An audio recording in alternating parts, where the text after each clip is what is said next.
বিষ্ণু পুরাণে স্বয়ং ভগবান শ্রী হরি বিষ্ণু নিজে বলেছেন, যদি কোনো ব্যক্তি বৃহস্পতিবার দিন একটু হলেও এই খাবারটি খাদ্য হিসাবে গ্রহণ করবে, সেই ব্যক্তি সারা জীবন সুস্থ ও নিরোগ হয়ে দীর্ঘদিন আনন্দের সহিত বেঁচে থাকতে সক্ষম হবেন। হ্যাঁ বন্ধুরা, এক কথায় বলতে গেলে আপনারা রাজার হালে থাকবেন। এই দিনে করা আমাদের সামান্য কিছু কাজ আমাদের জীবনে অর্থ, সুখ, সৌভাগ্যে ভরিয়ে দেয়। তাই এই দিন যদি আপনার ঘরে এই তিনটি জিনিস থেকে থাকে, বা যদি আপনারা এই তিনটি জিনিসকে ঘরে রাখেন, তাহলে অর্থ আসবে ঝড়ের বেগে। তাহলে মা লক্ষ্মী কখনোই আপনার গৃহে চঞ্চলা হবেন না। সদা সর্বদাই মা লক্ষ্মী আপনার গৃহে অধিষ্ঠান করবেন এবং আপনার ওপর তার কৃপা দৃষ্টি বর্ষণ করবেন। আর এটি পরীক্ষিত এবং প্রমাণিত। বন্ধুরা, আমরা প্রত্যেকেই চাই যে মা লক্ষ্মী আমাদের ওপর তার আশীর্বাদ ও কৃপা দৃষ্টি বর্ষণ করুক। কারণ মা লক্ষ্মী হলেন সংসারের সুখ, শান্তি, সমৃদ্ধির দেবী। তিনি আমাদেরকে ধন সম্পদে ভরিয়ে তুলতে পারেন। আবার তিনি রুষ্ট হলে, আমরা মা লক্ষ্মীর কোপে পড়লে চরম ভয়ঙ্কর আর্থিক সংকট নানান দিক থেকে দেখা দিতে পারে। এক কথায় বলতে গেলে জীবনে সুখ, শান্তি, সমৃদ্ধি হারিয়ে যাবে, একেবারে ভিখারি হয়ে যাবে। তাই চলুন বন্ধুরা, এইবার জেনে নেওয়া যাক যে কোন কোন কাজগুলি করলে আপনারা মা লক্ষ্মীর আশীর্বাদ ও কৃপা সদা সর্বদাই পেতে সক্ষম হবেন এবং স্বয়ং মা লক্ষ্মী আপনার গৃহে স্থায়ীভাবে অধিষ্ঠান করবে।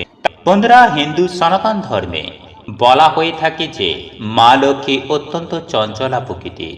তাই তাকে শান্ত করে আপনার গৃহে স্থায়ীভাবে রাখতে অতি অবশ্যই আপনাকে বিশেষ কিছু কার্য করতে হবে। হ্যাঁ বন্ধুরা, আপনারা একেবারে ঠিকই শুনছেন।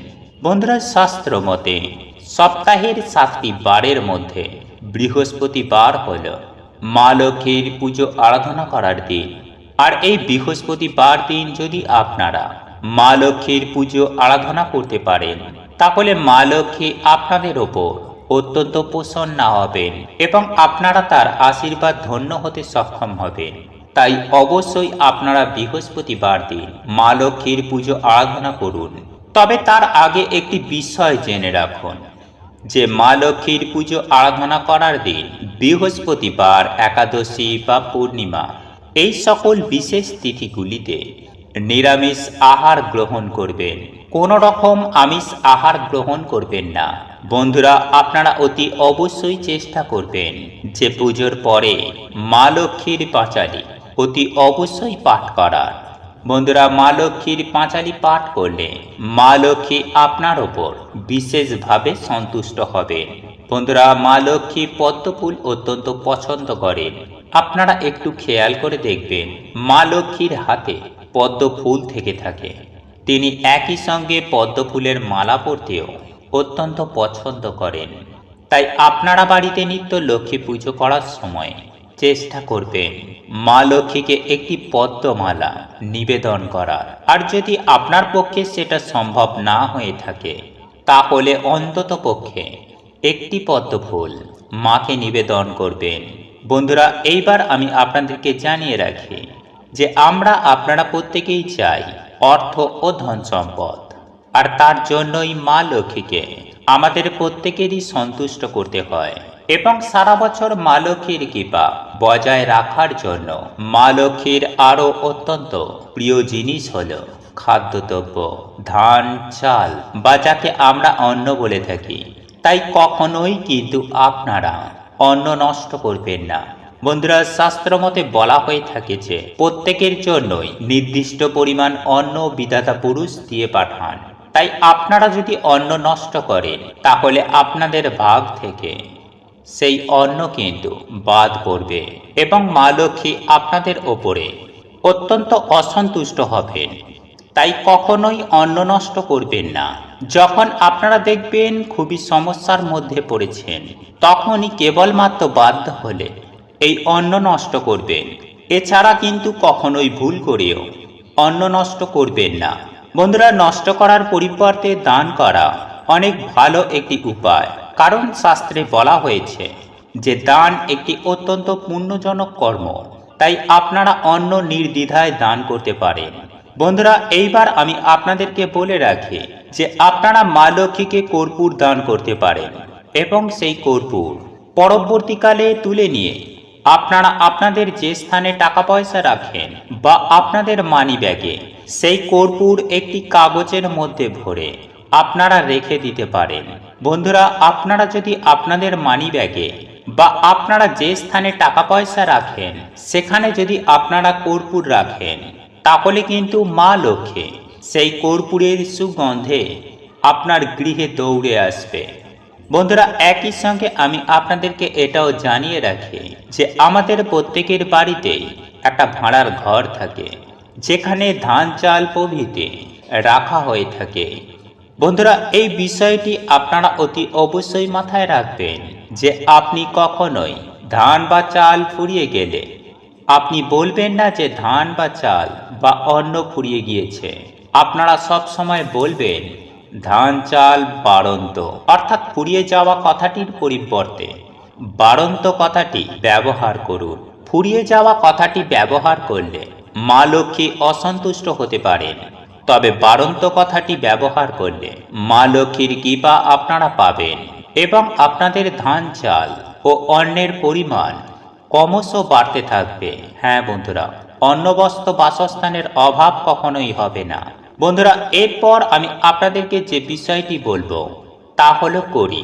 বন্ধুরা, এই কড়ি মা লক্ষ্মীর অত্যন্ত প্রিয় একটি জিনিস, তাই অবশ্যই আপনারা বাড়িতে লক্ষ্মী পুজো করার সময় মা লক্ষ্মীকে কড়ি নিবেদন করুন এবং এই কড়ি যেন সাদা রঙের হয় সেই দিকে আপনারা একটু খেয়াল রাখবেন। বন্ধুরা, কড়ি অনেক সময় হলুদ সাদা এই দুই রকমই হতে পারে, তবে আপনারা চেষ্টা করবেন সাদা রঙের কড়ি মা লক্ষ্মীকে নিবেদন করার। বন্ধুরা, আপনারা এই কড়িগুলি আপনাদের মানি ব্যাগে বা আপনারা আপনাদের টাকা পয়সা অর্থ যেখানে সঞ্চয় করে রাখেন সেই স্থানেও আপনারা রাখতে পারেন। এছাড়াও কড়ির পাশাপাশি শেড, অর্থাৎ যেখানে ধান রাখা হয়ে থাকে, অর্থাৎ ধান মাপার পাত্র, সেই পাত্র অবশ্যই আপনি আপনার ঠাকুর ঘরে মা লক্ষ্মীর পাশে এক সের ধান ভর্তি করে রাখবেন। বন্ধুরা, আপনারা একটু লক্ষ্য করলেই দেখতে পাবেন যে মা লক্ষ্মীর মূর্তি বা প্রতিকৃতির পাশে এই ধানের সের দেখা যায়। মা লক্ষ্মী সদা সর্বদাই এটি নিজের সঙ্গে নিয়ে রাখেন, তাই অতি অবশ্যই মা লক্ষ্মীর এই প্রিয় জিনিসটি আপনারা ঠাকুর ঘরে মা লক্ষ্মীর পাশে রেখে দেবেন। তবে একটি কথা মাথায় রাখবেন যে এই সের কিন্তু কখনোই খালি বা ফাঁকা রাখবেন না, ওই সেরের মধ্যে ধান দিয়ে পরিপূর্ণ করে রাখবেন। বন্ধুরা, একই সঙ্গে আমি আরও একটি বিষয়ের কথা বলবো যে মা লক্ষ্মীর একটি অত্যন্ত প্রিয় ফল হলো নারকেল বা শ্রীফল। বন্ধুরা, আপনারা বাজারে একটু লক্ষ্য করলেই দেখতে পাবেন যে ছোট ধরনের নারকেল পাওয়া যায়, যাকে বলা হয় শ্রীফল। তাই আপনারা আপনাদের গৃহের লক্ষ্মী ঠাকুরের সামনে মা লক্ষ্মীর পুজো আরাধনায় বাড়িতে একটি নারকেল কিনে নিয়ে আসুন এবং মা লক্ষ্মীর চরণে এই শ্রীফলকে নিবেদন করুন। বন্ধুরা, মা লক্ষ্মীর ঘটের সামনে এই শ্রীফলকে রাখতে পারেন। এছাড়াও মা লক্ষ্মীর প্রসাদ হিসাবে আপনারা নারিকেল নাড়ু ব্যবহার করতে পারেন। শুধুমাত্র নারিকেল নাড়ু নয়, নারকেল দিয়ে তৈরি যে কোনো খাবারই মা লক্ষ্মী অত্যন্ত পছন্দ করেন, তাই তার প্রসাদে আপনারা নারকেলজাত খাবার দিন। বন্ধুরা, আপনাদের গৃহে যদি এই সমস্ত জিনিস না থেকে থাকে, তাহলে আপনারা আজই অবিলম্বে এই জিনিসগুলি বাড়িতে আনার চেষ্টা করুন এবং সেগুলিকে মায়ের চরণে নিবেদন করুন। দেখবেন আপনাদের জীবন তথা আপনাদের পরিবার সুখ শান্তি সমৃদ্ধিতে ভরপুর হয়ে উঠবে। সেহেতু আগামীকাল যে বৃহস্পতিবার আসছে, এই দিন অবশ্যই আপনারা স্নান করে শুদ্ধ বস্ত্র পরিধান করে অবশ্যই মায়ের যেভাবে পুজো আরাধনা করেন ঠিক তেমনভাবেই পুজো আরাধনা করবেন এবং ঘর দুয়ার ভালো করে পরিষ্কার পরিচ্ছন্ন করে রাখবেন। তবে একটি বিষয় মনে রাখবেন যে আপনাদের কিন্তু এই ক্রিয়াটি রাত্রেবেলায় করতে হবে। সেই সঙ্গে আপনারা কিন্তু বৃহস্পতিবার দিন আপনারা আপনাদের গৃহের সদর দরজায় একটি স্বস্তিক চিহ্ন এবং মা লক্ষ্মীর পাদুকা অঙ্কন করবেন।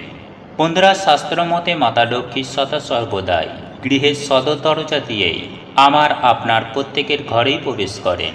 তাই সদর দরজায় অতি অবশ্যই স্বস্তিক চিহ্ন ও মাতা লক্ষ্মীর পাদুকা অবশ্যই অঙ্কন করবেন এবং ভালো করে পরিষ্কার পরিচ্ছন্ন করে রাখবেন আপনার ঘরের চারপাশ। কেননা অপরিষ্কার গৃহে মাতা লক্ষ্মী কখনোই প্রবেশ করে না। বন্ধুরা, আমরা আপনারা প্রত্যেকেই মা লক্ষ্মীর কৃপা দৃষ্টি পেতে চাই, কারণ উনি হলেন ধন সম্পত্তির দেবী। আর আমরা প্রত্যেকেই অর্থ চাই, মান সম্মান চাই, পরিবারের সুখ শান্তি চাই। তাই আপনারা যদি মা লক্ষ্মীর অশেষ কৃপা দৃষ্টি লাভ করতে চান, তাহলে কিন্তু অবশ্যই এমন বিশেষ কিছু নিয়ম রয়েছে যেগুলি একটু মেনে চলে দেখবেন, আপনাদের কিন্তু সুন্দরভাবে অত্যন্ত ভালো ফল পাবেন। হ্যাঁ বন্ধুরা, মায়ের আশীর্বাদে জীবনে সুখ শান্তি পাবেন, সমৃদ্ধি পাবেন। যাই হোক বন্ধুরা, এইবার আমি আপনাদের জানিয়ে রাখি যে উপায় বা ক্রিয়াটি করার জন্য আপনাদের একটা 16 আনার কয়েন জোগাড় করতে হবে। যদি আপনাদের পক্ষে সম্ভব থাকে তাহলে আপনারা একটি রূপোর কয়েনও নিতে পারেন। দেখুন বন্ধুরা, সেই সঙ্গে লাগবে একটি হলুদের গাঁট এবং সেই সঙ্গে 5টি সাদা কড়ি। বন্ধুরা, আপনারা আগামী বৃহস্পতিবার দিন স্নান করে শুদ্ধ বস্ত্র পরিধান করে সন্ধ্যার সময় মা লক্ষ্মীর পুজো আরাধনা নিজের ঘরে ঠিকমতো করবেন এবং এই দিন অতি অবশ্যই আপনারা মা লক্ষ্মীর যে লক্ষ্মী পাঁচালী হয় সেই লক্ষ্মী পাঁচালী কিন্তু আপনারা অবশ্যই পড়বেন। বন্ধুরা, আপনার গৃহেতে মা লক্ষ্মীর ছবি বা মূর্তি যেটাই থেকে থাকুক না কেন, ওনার সামনে 2টি ঘিয়ের প্রদীপ প্রজ্বলিত করবেন। এরপর আপনাদেরকে যে কাজটি করতে হবে তা হল, বন্ধুরা, আপনারা যে হলুদের গাঁট সংগ্রহ করেছিলেন সেই হলুদের গাঁটটি এবং ওই 1 টাকার কয়েন ও কড়িগুলি মা লক্ষ্মীর চরণে রেখে দেবেন এবং নিষ্ঠা, ভক্তি ও আন্তরিকতার সহযোগে আপনারা মা লক্ষ্মীর পুজো আরাধনা করবেন। তবে একটি বিষয় মনে রাখবেন যে আপনারা যে হলুদের গাঁট, 1 টাকার কয়েন ও কড়িগুলি আপনারা মায়ের চরণে রেখেছেন, সেগুলির ওপরে খুব অল্প করে হলেও কুমকুম লাগিয়ে দেবেন এবং আপনারা যেভাবে আপনার গৃহেতে মায়ের পুজো আরাধনা করেন ঠিক সেভাবেই পুজো আরাধনা করবেন। তবে একটি বিশেষ মন্ত্র আমি আপনাদেরকে জানিয়ে দিচ্ছি। এই মন্ত্রটি কিন্তু সেই সঙ্গে আপনারা 108 বার জপ করবেন। আর এই মন্ত্রটি হল ওম মহাদয়াবীজ বিদ্মহে বিষ্ণুপত্নীচ্ছ ধীমহে তন্ন লক্ষ্মী প্রচোদয়াৎ। বন্ধুরা, এই মন্ত্রটি কিন্তু আপনাদেরকে 108 বার মায়ের সামনে উচ্চারণ করতে হবে। এরপর আপনারা যে কাজটি করবেন তা হল, আপনারা যে মায়ের সামনে 2টি ঘিয়ের প্রদীপ প্রজ্বলিত করেছেন তার মধ্যে একটি প্রদীপ আপনারা ওখান থেকে নিয়ে নেবেন এবং সেটিকে মাতা তুলসীর উদ্দেশ্যে তুলসী মঞ্চে নিয়ে যেয়ে রাখবেন। সাথে ওই 1 টাকার কয়েন, হলুদের গাঁট ও কড়িগুলি মায়ের কাছে ভক্তি ভরে প্রণাম করে মা লক্ষ্মীর চরণ থেকে ওগুলিকে সংগ্রহ করে নেবেন এবং এই জিনিসগুলিকে একত্রিত নিয়ে আপনারা আপনাদের তুলসী তলায় রেখে দেবেন। তবে এটুকু মাথায় রাখবেন, এগুলিকে রাখার সময় ভুলেও তুলসী গাছে স্পর্শ করবেন না, নইলে মাতা তুলসী মহারানী আপনার ওপর বেজায় রুষ্ট হতে পারেন। তাই ওই জিনিসগুলি রেখে মাতা তুলসী মহারানীর কাছে নিজের সমস্ত মনস্কামনা, মনোবাসনা, এক কথায় বলতে গেলে আপনারা কি কারণে এই উপায় বা ক্রিয়াটি করছেন সেটি মনে মনে ব্যক্ত করে ভক্তি সহকারে প্রণাম করে আপনারা ওখান থেকে চলে আসবেন। তবে যখন আসবেন আপনারা পেছন ফিরে তাকাবেন না। বন্ধুরা, সেই সঙ্গে পরদিন সকাল সকাল ঘুম থেকে উঠে যেমনভাবে ঘরবাড়ি পরিষ্কার পরিচ্ছন্ন করেন ঠিক সেভাবেই ঘরবাড়ি পরিষ্কার পরিচ্ছন্ন করে স্নান করে শুদ্ধ বস্ত্র পরিধান করে মাতা তুলসী মহারানীর কাছে জল অর্পণ করে যে 3টি জিনিস মাতা তুলসী মহারানীর কাছে নিবেদন করেছিলেন সেই 3টি জিনিস আপনারা একটি হলুদ কাপড়ে মুড়িয়ে আপনার আলমারিতে কিংবা লকারে বা যেখানে আপনারা টাকা পয়সা গয়নাগাটি রাখেন এই রকম কোনো গোপন স্থানে চুপচাপ ওই পুঁটুলিটিকে রেখে দেবেন। দেখুন বন্ধুরা, এই 3টি জিনিস আপনারা যেহেতু মা লক্ষ্মীর চরণে এবং মাতা তুলসী মহারানীর কাছে দিয়েছিলেন সেহেতু এই জিনিসগুলি কিন্তু ইতিপূর্বেই মায়ের আশীর্বাদ প্রাপ্ত হওয়ার কারণে সমস্যা দারিদ্রতা সুনিশ্চিতভাবে দূরীকরণ হবে। বন্ধুরা, আপনারা জীবনে যেমন মা লক্ষ্মীর আশীর্বাদ পাবেন, ঠিক তেমনই মাতা তুলসী মহারানীরও আশীর্বাদে আপনাদের জীবন কিন্তু ধনধান্যে পরিপূর্ণ হয়ে উঠবে। সুপ্রিয় দর্শক বন্ধুরা, এই উপায় বা ক্রিয়াটি অত্যন্ত কার্যকরী একটি উপায়। এই উপায় বা ক্রিয়াটি পরীক্ষিত এবং প্রমাণিত, তাই এই লক্ষ্মী মাসে একবার করে দেখুন।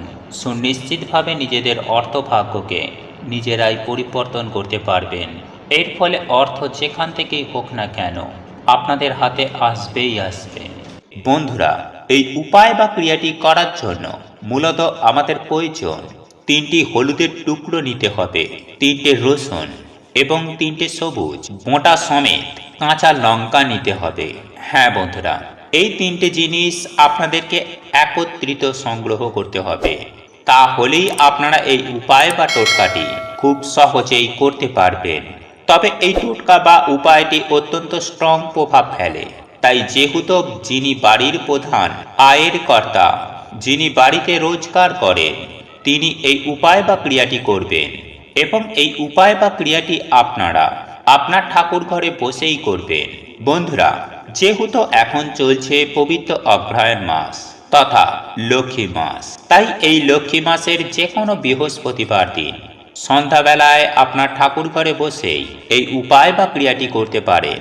বা যাদের এই উপায় বা ক্রিয়াটি একেবারেই করা সম্ভব হচ্ছে না, তাহলে তাদের উদ্দেশ্যে বলে রাখি যে সেই সকল ব্যক্তিরা বছরের যে কোনো বৃহস্পতিবার দিন এই উপায় বা ক্রিয়াটি করতে পারেন। বন্ধুরা, সবার প্রথমেই আপনারা যে 3টি সবুজ মোটা সমেত কাঁচা লঙ্কা সংগ্রহ করেছিলেন সেইগুলিকে নিজের হাতের মুঠোর মধ্যে নিয়ে নেবেন এবং একটি বিশেষ মন্ত্র আপনারা উচ্চারণ করবেন এবং লঙ্কাটিকে মন্ত্রপুত করে শুদ্ধ করে নেবেন। বন্ধুরা, আপনাদেরকে এই বিষয়ে জানিয়ে দিই যে আপনারা যদি এই 3টি জিনিসকে এক এক করে মন্ত্রপুত না করেন তাহলে কিন্তু কোনো ফল পাবেন না। সেক্ষেত্রে এই টোটকা বা উপায়টি আপনাদের ব্যর্থ হয়ে যাবে। বন্ধুরা, আমাদের শাস্ত্রে একটি বিশেষ মন্ত্র রয়েছে যেটি আমি আপনাদেরকে জানিয়ে দেব, আর সেই মন্ত্রটি হল ওম শ্রী মহালক্ষ্মীয়ায় নমঃ।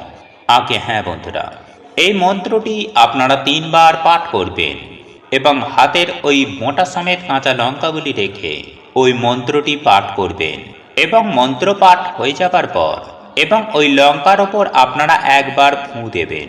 একই রকমভাবে আপনারা ওই হলুদের গাঁট 3টি ও রসুন 3টিকে আপনারা মন্ত্রপুত করে নেবেন। অর্থাৎ 3টে কাঁচা লঙ্কায় একবার মন্ত্রপুত করলেন, ফুঁ দিলেন। তারপর আপনারা 3টে হলুদের টুকরোকে নেবেন, সেটিতেও মন্ত্র বলে একবার ফুঁ দেবেন। তারপর 3টি রসুনের কোয়া হাতে নিয়ে মন্ত্রপুত করার পর আপনারা আরও একবার ফুঁ দিয়ে আপনারা এই 3টে জিনিসকে মন্ত্রপুত করে শুদ্ধ করে নেবেন এবং এই 3টে জিনিস অতি অবশ্যই আপনার ঠাকুর ঘরে মা লক্ষ্মী বা মূর্তির পায়ে এই 3টে জিনিসকে ভালো করে স্পর্শ করিয়ে নেবেন। তারপর আপনারা এই দিন অতি অবশ্যই লক্ষ্মী পাঁচালী পাঠ করবেন। বন্ধুরা, লক্ষ্মী পাঁচালী আপনারা পাঠ করতে না পারলেও অন্ততপক্ষে লক্ষ্মী পাঁচালী শ্রবণ করবেন। ইতিমধ্যে আমাদের এই চ্যানেলে লক্ষ্মী পাঁচালী পাঠ করে একটি ভিডিও আপলোড করা হয়েছে, যার লিঙ্ক আমি আই বাটনে বা ডেসক্রিপশনে দিয়ে দেব। আপনাদের প্রয়োজন বোধে আপনারা শ্রবণ করতে পারেন। বন্ধুরা, এই উপায় বা ক্রিয়াটি আপনারা সন্ধ্যাবেলায় সন্ধ্যা আরতি দেখানোর পর এই উপায় বা ক্রিয়াটি করতে পারেন। তবে অতি অবশ্যই এই উপায় বা ক্রিয়াটি করার আগে আপনারা স্নান করে আপনারা শুদ্ধ বস্ত্র পরিধান করে তবেই কিন্তু আপনারা এই উপায় বা ক্রিয়াটি করবেন। ফল পাবেন হাতে নাতে। বন্ধুরা, আপনাদের পক্ষে যদি স্নান করা একান্তই সম্ভব না হয়ে থাকে তাহলে অন্তত পক্ষে ভাত খাওয়া জামা কাপড় ছেড়ে মাথায় গঙ্গা জল ছিটিয়ে নিজেকে শুদ্ধ ও পবিত্র করে নেবেন তবে একটি বিষয় মাথায় রাখবেন যে এই উপায় বা ক্রিয়াটি করার জন্য আপনাদেরকে বৃহস্পতিবার দিন নিরামিষ আহার গ্রহণ করতে হবে। যাই হোক বন্ধুরা, আপনাদের মন্ত্রপুত হয়ে যাবার পর আপনারা আপনাদের ঠাকুর ঘর থেকে ওই তিনটি জিনিসকে বাহির করবেন এবং যেখানে আপনারা আপনাদের ইম্পর্টেন্ট ফাইলপত্র রাখেন বা টাকা পয়সা রাখেন এই রকম একটি গোপন স্থানে একটি কাঁচা লঙ্কা, একটি হলুদের টুকরো এবং একটি রসুন সেখানে রেখে দেবেন। এরপর আপনারা যেখানে চাল রাখেন সেই চালের পাত্রে আপনারা আরও একটি হলুদের টুকরো, একটি কাঁচা লঙ্কা এবং একটি রসুনের টুকরো রেখে দেবেন এবং এরপর অবশিষ্ট পড়ে থাকা লঙ্কা, হলুদ ও রসুন নিয়ে আপনারা আপনাদের রান্নাঘরে যেখানে ডাল রাখেন সেই ডাল রাখার পাত্রে ওই অবশিষ্ট পড়ে থাকা কাঁচা লঙ্কা, হলুদের টুকরো এবং রসুনটি সেখানে রেখে দেবেন। বন্ধুরা, এই উপায় বা ক্রিয়াটি আপনারা বৃহস্পতিবার রাতে করুন এবং এই জিনিসগুলিকে আপনারা টানা 21 দিন ওইভাবেই রেখে দেবেন এবং ভুলেও ওগুলিকে ওখান থেকে বাহির করবেন না।